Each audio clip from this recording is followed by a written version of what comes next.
Champions League nights are special for fans and indeed for us in the media. I mean, what's it like for you when you line up on the halfway line alongside your teammates, that music plays, and you know you've got a big night ahead of you?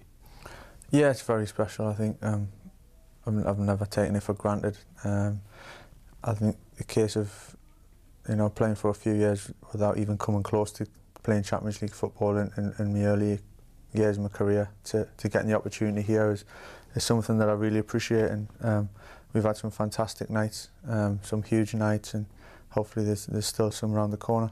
Yeah, I mean, when you talk about huge nights, I suppose one that pops into mind with you scoring as well was Roma, obviously. I mean, that was a remarkable evening, wasn't it? And it just shows what can happen in the Champions League, I guess.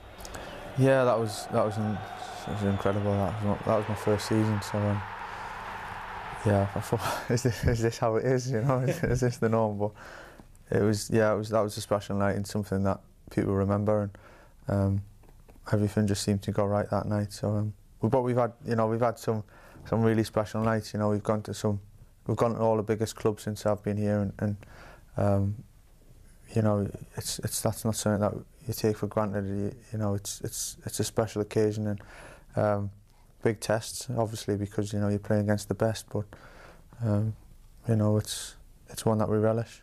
And I commentated on Olympiacos the other day, a side obviously doing very well in their Greek league at the moment, well ahead of everybody else. I mean, when you kind of go into matches, do you look at stats and form and things like that, like we do when we're commentating on games, or is it just something that you kind of concentrate on your own game rather than the other teams?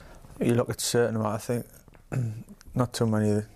I don't really go deep into the stats. It's more a case of just what they're good at, what maybe they're not so good at, and and then how we're going to play. It's don't look too far out of that, really. That's our jobs, and that's how we focus on it. And once we're set up and we know how we're going to play, then that's pretty much what we concentrate on.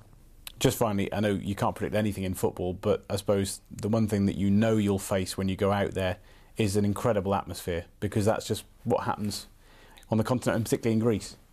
Yeah, I love them atmospheres. Them hostile atmospheres. It's terrific to play in. We went Besiktas a few years ago, and it was a small stadium, but the place was absolutely bouncing. And I hear talk of people saying it's hostile and it will affect you, but as players, it's something that it's amazing to play in that sort of atmosphere, and it's totally different to what we get here. And then going to Galatasaray, I think was that last year or the year before, and sampling that. These are the type of atmospheres that the Champions League brings, and one that we just love playing in.